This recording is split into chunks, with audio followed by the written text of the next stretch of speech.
Welcome to My ArundelBiz podcast, powered by Anne Arundel Economic Development Corporation. A podcast that celebrates the businesses and business owners throughout Anne Arundel County. Hello and welcome to another episode of My ArundelBiz podcast. As you all have known, for the past couple episodes, we've been celebrating not only our 30-year anniversary, but our 10-year anniversary of managing and supporting the Volt loan. Yep, that's right. And obviously, those are some big specific things in 2023, but we've also got always some national days, national months, and one of them that's very important to us is Hispanic Heritage Month, which is actually, it starts September 15th, so it goes to October 15th, so it covers half of both those months. And with that in mind, I'm very pleased to introduce today's guest, Walter Vasquez. Among many businesses that Walter owns, he's the proud owner of Sin Fronteras restaurant, one of the best Mexican restaurants in the county. He's the owner of Annapolis Latino Market, one of the newest Hispanic grocery markets or international markets in the county, and then also a bunch of barbershops. So lots of businesses that Walter owns, so we're very happy to have him here. Walter, welcome to the podcast. Thank you very much for having me. It's a pleasure having you. Today I got to say that I was a beautiful surprise to meet Marcus.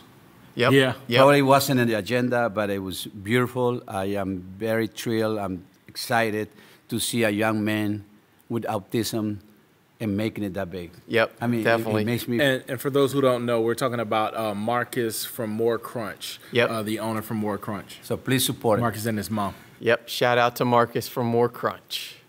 Very, very beautiful, touching. His story that he has, beautiful, beautiful. And I think we should support him. Yep. Absolutely, absolutely. And matter of fact, I want to find another reason to get them back on because Marcus, we still gotta have that wrestling conversation. So we'll talk about that later. Anyways.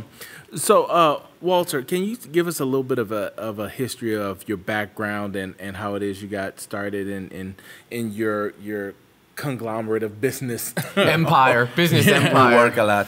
Anyways, I was born and raised in El Salvador, a third world country, during the Civil War. Believe it or not, we had a civil war between 1981 to 1992. I left El Salvador in 1990, so I was born and raised right between El Salvador, Honduras, and Guatemala. Gotcha. So, which is a lot of businesses, people there, because of this change, not only with the currency, but also products. Some products are more expensive on the other side, cheaper on the other side. So we learned those type of skills to buy and sell. Right. So I have family in Miami Beach, and since the war was getting really out of proportion, so I left El Salvador, and I was only about 21 years old, almost 22 years old. I was going to college. I stopped and I moved to Miami, which was a new world for me. So the language, culture, politically, culturally, every single possible way. But I was thrilled to discover a new world. Yep. Which at the end, now I notice Miami is not the United States of America. Actually, it's more Latino than anywhere else. Right. But back then, for me, it was a big change for a 21-year-old. Pretty much just having two aunts, and pretty much I was standing on my own. Right. But I noticed that I would say this. I don't care what they say with the issues that we have in our country, but this is the most beautiful country to live. Yeah. Still. Can we do better? Sure, we can. Sure. But as it is right now, I think there is no country better to live like this one. That's great to hear. And so what brought you to Anne Arundel County? Well, in 2001, as you know, September 11 took place. I was managing restaurants in Miami Beach. So South Beach was pretty much one of the best moments because Miami Beach was a little bit asleep till 1990. And then Versace and Mr. Kramer from Germany moved in. They injected so much money, and they changed the whole thing forever. So I had the privilege to work in some of the best restaurants down there and the service industry. And then 2001 came across. And things didn't get well. So, from working full-time and having a beautiful life, all of a sudden everything dropped because nobody was traveling. Miami is a tourism big destination. Yeah. That's right. So I have a friend of mine here in Annapolis. I came to visit. Meanwhile, I had applied for jobs everywhere. So Merrill Lynch, at the time, they called me from New York because they needed somebody who spoke 3 languages, like I do. I speak Portuguese, Spanish, and English, of course. And they wanted somebody to do all the negotiations, the mediations in Spanish between the unions and the management. Oh, wow. What I did, it was technically try to mediate before going to court. Try to minimize those chances. Right. And I was dealing with all the grievances, which is normally some friction between the management and the workers, the union workers. So I was there for 3 years, pretty much a very, very good job. I was happy what I did. All of a sudden, 2007, housing fiasco came across. So all of a sudden, they said, Walter, by the way, here's your check. Have a nice day. That was it. So we had seen this here, this area. My wife loved it. My kids, they were a little bit small. They loved it as well. So I had, prior to that, bought a house here. Okay. So then we moved here, and I said, well, this is a beautiful land. We love it. The ocean is right here. We had the bay here. It's a lot of history. Baltimore is here. Washington is around the corner. So I said, this is going to be our home for now. And that was 2007. Okay. Wow. So what is that today? 16? Yeah, 16 years. Yeah. So was Sin Fronteras the first? No, the first business, one was my wife used to teach cosmetology in Miami, so we saw this area very heavy populated by Latinos, and I saw this barbershop that was kind of not doing well, abandoned. I said, by the way, you know what? Let's buy this one. Yeah. Let's start serving our people. And in about 6 months, we saw the change. Then we saw across the street that was a restaurant that was not doing well. I said, well, you know what? We have to bring the Miami Latino Mexican style. And so Sin Fronteras means no borders. We do it food-wise and human being-wise. I want people to understand that there are no borders. Yeah. And so as you've been to Sin Fronteras, this is one of those very unique places that you can find everything. Right. Like we have dishes from Peru, Cuba, Puerto Rico, Central America, Mexico, Brazilian, cocktails from everywhere. So it was pretty much, it was completely a hit once we started. But today is one of the most recognized Latino places in the Anne Arundel, I would say. Not because it's beautiful, it's just the fact it has something with the food and the music and the way we treat people. Right. Yeah. So that I don't like formalities. I don't like hi, sir. No, I like hi, how are you? To make you feel at home. Right. Yeah. To get to know you, get to know who you are, what you like, and to be like a part of that family. For me, it's more important than having people that come once in a while, we don't know who they are. To me, more important is to get to know the people, become part of that. So, and then we started growing from there. Right. And then, so we opened the first barbershop. Then we got the second one here in Glen Burnie, which we employed about 12 people. Wow. We had one in Edgewater. I had a great barber, so I sold it to him. So he's doing well there. Also, then we noticed that we needed a market. We opened a market, as you know. Yep. And now 1927 West Street got hit by the item. Right. That was September 1st, 2021. 21, yep. It's going to be 2 years. Yep. And then also we also have a, with my son-in-law, we also do construction. Wow. We have a company, we do patios, we do renovations. Okay. So at the end, and we also have multiple alliances with people when it comes down to businesses. Nice, it's beautiful, it's a lot of work, but what I like the most is that we had the opportunity to get to know people, to have employees that started working with us. Now they're independent, they opened their own barbershop. A friend of mine just opened his own restaurant, used to work for me. Wow. So we noticed that one way or the other, we're impacting people to do their own thing, which is, I think, is great in business. So it's almost like, you know, with your business, you're not only having those workers invest into the business, but you're investing into your workers as well. Because the you know, and just hearing you talk, the thing that I'm hearing is that a lot of the businesses that you've started, you actually are turning over to people who are working with you. Yes. And a lot of people, they don't feel that way. Like they're kind of like, I don't want to lose, you know, so-and-so as an employee. I don't want to give them the business. But you really are. And I think that's amazing. Yes. be honest. Also, we had a business here. We had a Sin Fronteras here in Glen Burnie. Oh, okay. So we sold it to one of our employees. He sold it during the pandemic. He couldn't keep it. Right. Sure. But he was one of the best employees we ever had in the kitchen. So he wanted to start that. And I had the restaurant doing well. But he approached me. I said, I want to be part of this. He said, like, you wanted to take it, you can take it over. He took it over. Wow. Unfortunately, during the pandemic, like anybody else got hit, he sold it. But at the end, he told me, it's not that easy. And I told him, businesses they're very exciting. Mm-hmm. They are. But also it comes with a lot of work. Mm-hmm. Right. A lot of commitment, sacrifice. Like sometimes I work Sundays the whole day. Right. Normally people don't want to do it. Sometimes holidays. Sometimes rise 3 o'clock, an alarm went off. Got to get up, fix it. Yeah. There are many things that come to business. But at the end of the day, you see it's a beautiful journey. Because you learn, you grow, you see people growing. Community, they see you growing as well. And you become part of that community. Right. Like Sin Fronteras is well known everywhere. My barbershop, the same thing now, the market. Right. With the tortillas, which is the only, I think we had the first yeah, tortilla. so we'll flash up again for listeners. They'll miss out on this, but I enjoyed stopping by Annapolis Latino Market. I think like the day that it opened after that tornado, and caught a really cool video of a pretty jaw-dropping tortilla maker. It's making fresh-pressed tortilla. I think, and they gave me the numbers on it. I think it's like 60 a minute, or maybe even more than that. Go, yeah, about 3,500 per hour. Jeez, crazy. Oh. It just spits them out. But speaking of the market, it's very beautiful. And as you were saying, just like with your restaurant, you've got tons of different stuff there. Basically, whatever probably international, food item you're looking for, produce, frozen stuff.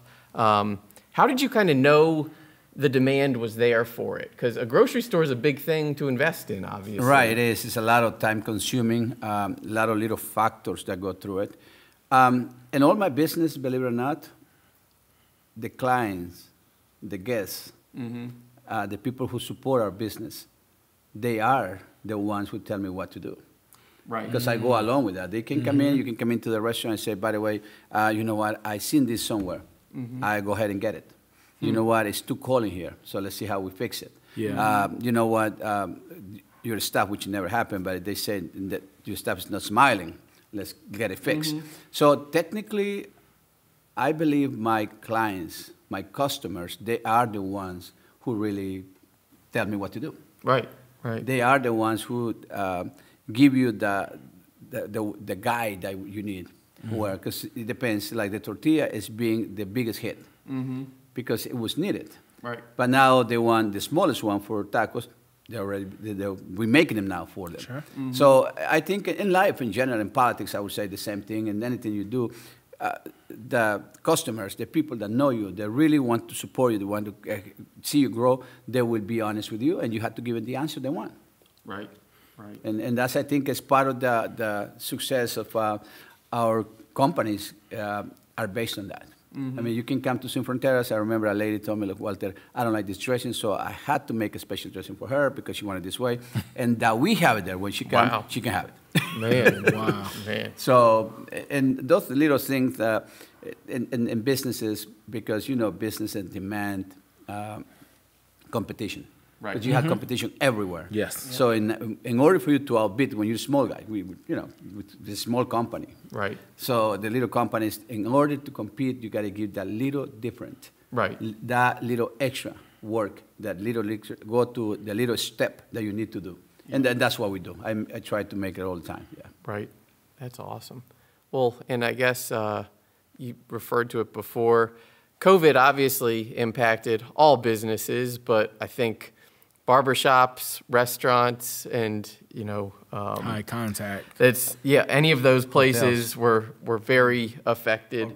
So that was obviously a very unexpected, huge challenge. If you could share a little bit about, and then also double whammy, I guess, at least for Annapolis Latino Market, you had a huge tornado come out of nowhere and basically directly hit your business.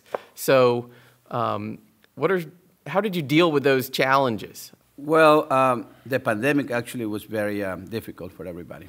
But when you have a small business, and always we plan well, and I can tell you from the bottom of my heart, we pay our rent in the same time, timely, perfectly. Wow. We never got behind. You can ask my landlords.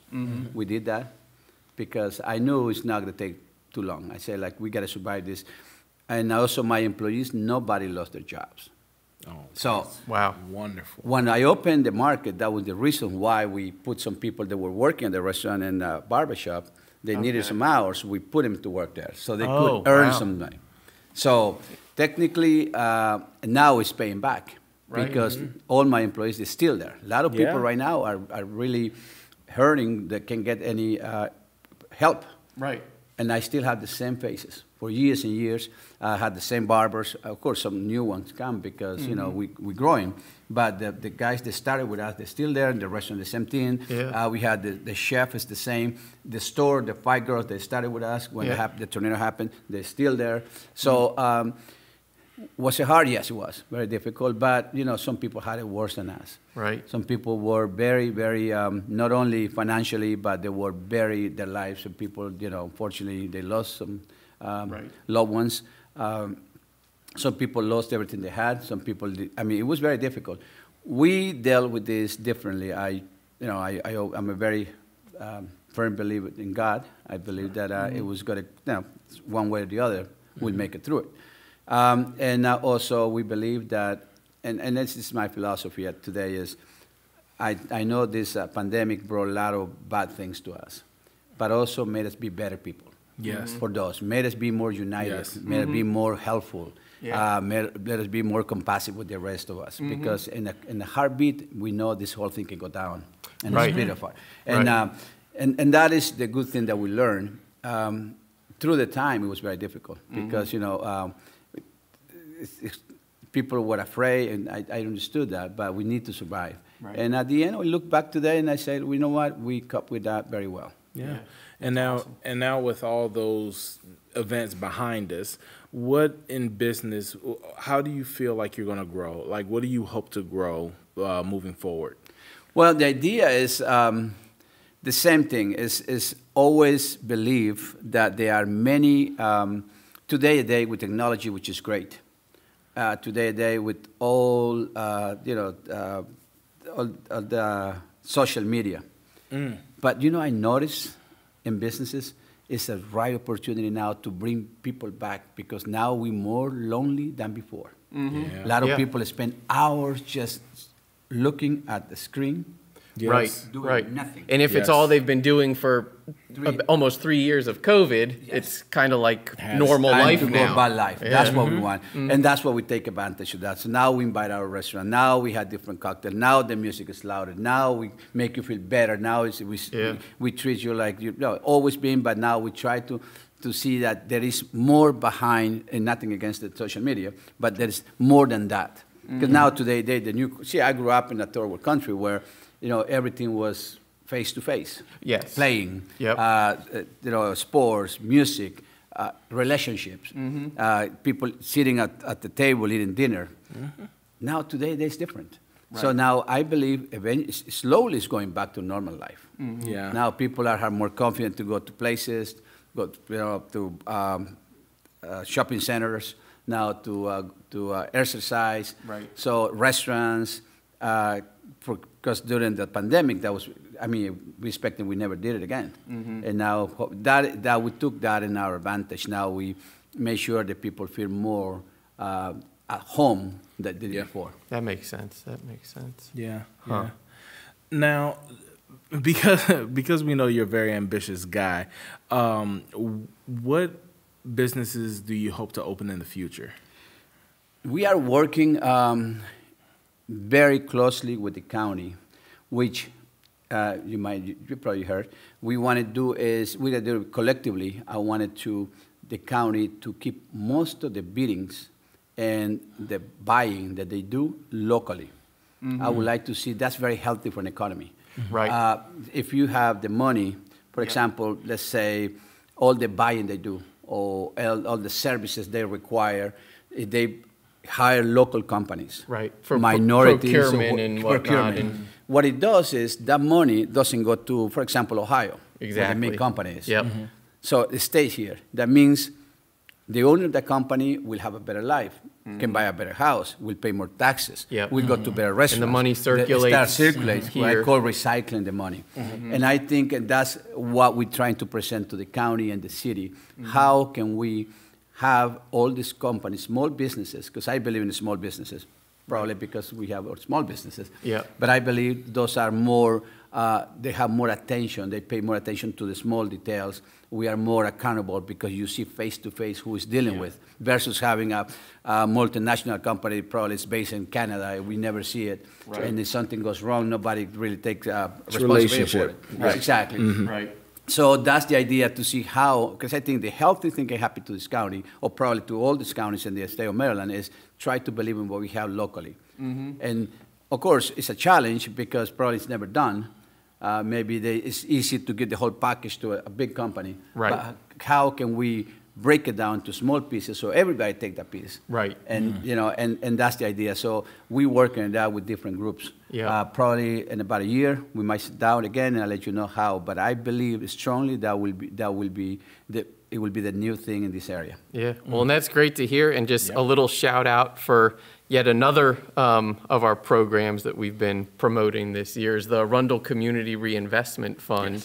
And that's exactly why it exists. It's for revitalization in some older commercial districts in the county, and it's trying to incentivize pretty darn attractively, at least from our perspective, local business owners buying and then improving, or if they already own them, still improving those properties and, you know, basically increasing the economic activity at those areas and, as you said, keeping the dollars in the local economy. So yeah, I believe, I mean, because I travel, in the state of Maryland, we are blessed. It's a very stable economy. I mean, it has it all. It has all the 4 seasons that we want to see. It's right in the middle of the beautiful geographical position. All we need is to work on the small details. Like keeping everything here, and it's nothing against anything out of here, out of this. But we got to take our own people first. Make that possible. Business-wise, I think we have a lot of potential here. There's a lot of companies, a lot of construction taking place because of the economy. I mean, Maryland is probably one of the richest states in the country per capita. If it's not the number one. So how can we keep that? And that's the challenge. I think the government should look into that as a very, very positive option. Keep everything, have the jobs, try to give it to the people who live here from any perspective, from businesses, buying, services, employing local people. I believe that, or try to buy local products. In the case of Marcus, support him. And we have 100 Marcus. We probably will be better, and now we have our own economy doing better. What are a few of your top tips for other, whether they're early stage business owners or hopeful to soon become business owners? Not only just anyone, but also, you know, from your perspective, any specific advice for Hispanic business folks out there? Businesses, like I said at the beginning, are very fascinated. They're fascinated by business, very, very exciting. You know, they have ups and downs. One day you feel like you got to walk out from the joint, and next morning you think it's great. I always, when I do some little speeches with kids in school, you know, one thing that you always talk about is just keep in mind the passion will take you anywhere. I don't care what you do. If you're a soccer player, if you are a singer, whatever you do in life and you take passion, that is what will take you wherever you want to go. Business is the same way. I enjoy opening companies. I enjoy selling stuff. I enjoy seeing people to enjoy what I do. Basically providing what people need, right? Exactly. It's very simple, what I suggest them to do is look for the government, because I think the government right now is more open. Now, one thing that I always say that the Anne Arundel has done really well now with minorities, that including people that we guided on.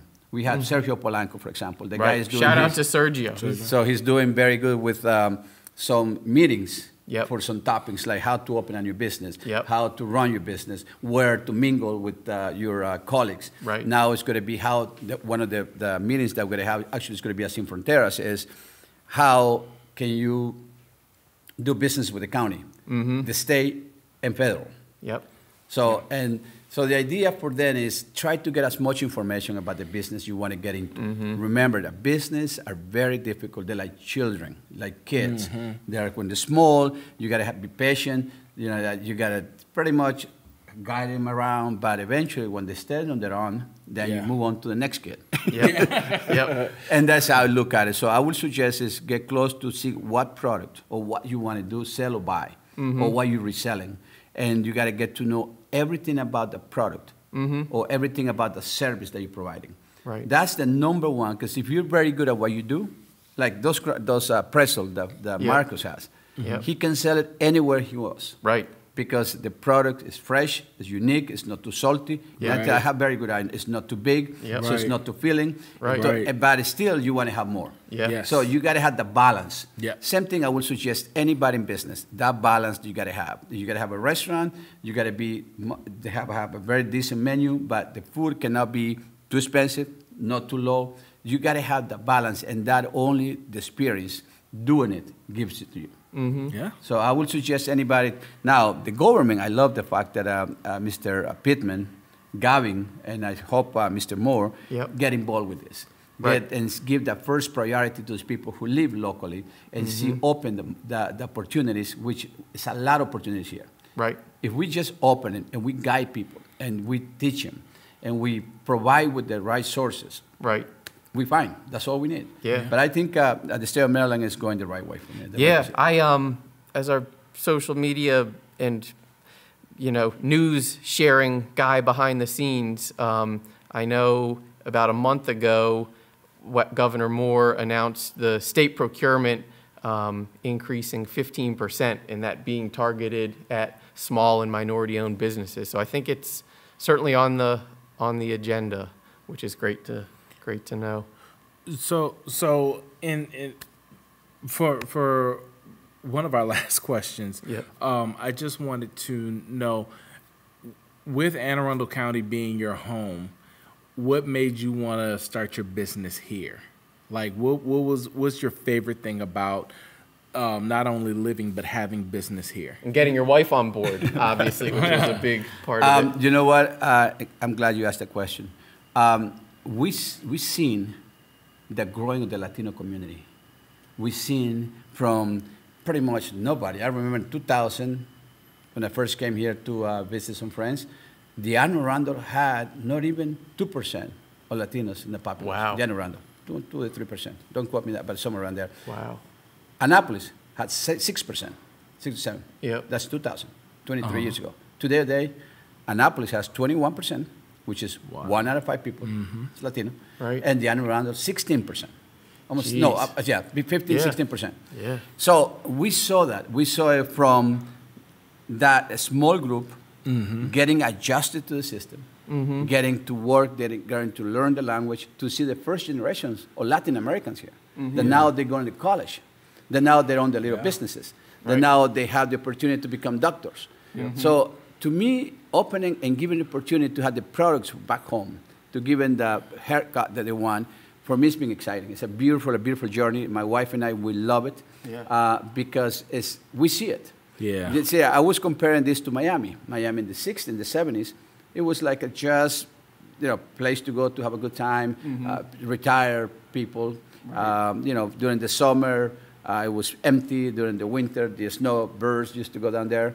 Today, it's a beautiful city. It's a completely, with a lot of different cultures, ethnic groups, religious groups, beautiful restaurants, hotels. You have it all. But it wasn't like that 40 years ago.